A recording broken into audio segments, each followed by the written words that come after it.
Peut-on vacciner les gens contre le complotisme ?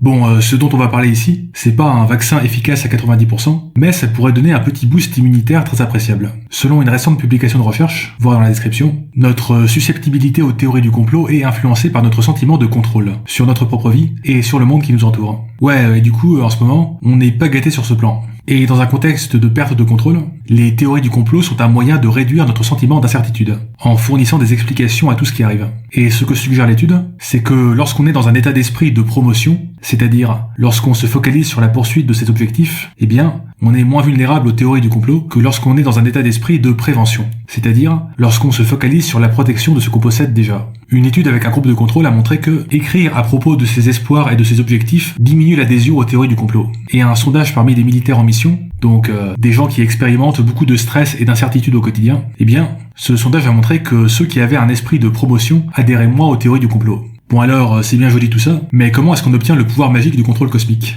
Bon, y a pas de solution miracle, mais les auteurs de l'étude suggèrent quelques bonnes habitudes. Déjà, essayez d'avoir une représentation bien claire de ce qui est à notre contrôle et de ce qui ne l'est pas, afin de pouvoir accepter ce qu'on ne contrôle pas et se focaliser sur ce qu'on peut contrôler. On peut également embrasser la complexité. Car oui, le monde est un horrible bordel ultra complexe, et les théories du complot sont souvent une tentative de simplifier tout ce bordel, en fournissant une grande narration unificatrice. Mais on peut aussi accepter cette complexité, voire même y trouver une forme de beauté. À ce sujet, il y a une très belle vidéo de Science for All, voir dans la description. Et si on occupe un poste à responsabilité, on peut augmenter le sentiment de contrôle des gens qu'on supervise, en discutant avec eux pour fixer des objectifs clairs et réalistes, surtout quand c'est le bordel tout autour. Enfin, on peut changer la façon dont on communique sur certains sujets. Par exemple, beaucoup de gens voient le port du masque comme une menace à leur liberté, et ont une forte réactance lorsque c'est rendu obligatoire, sans trop d'explications. Mais on peut justement présenter les masques comme une source de liberté et de contrôle, car cela vous donne le pouvoir d'interagir de manière plus sûre avec d'autres personnes, et devrait à votre échelle un retour plus rapide à la normale.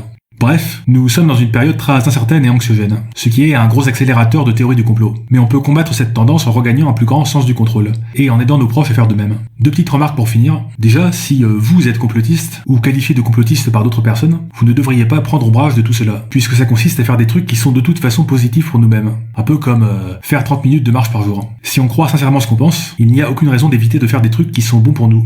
Ensuite, cette histoire d'état d'esprit de promotion versus prévention, c'est très similaire aux nombreux travaux sur le growth mindset, voir dans la description. De manière générale, se concentrer sur ce qu'on peut changer et développer dans sa vie, cela tend à rendre beaucoup plus heureux et épanoui que si on se concentre sur ne surtout pas perdre les 2-3 trucs qu'on a déjà. Bon, bien sûr, c'est beaucoup plus facile à dire qu'à faire, mais c'est une direction dans laquelle on peut pousser un peu plus chaque jour.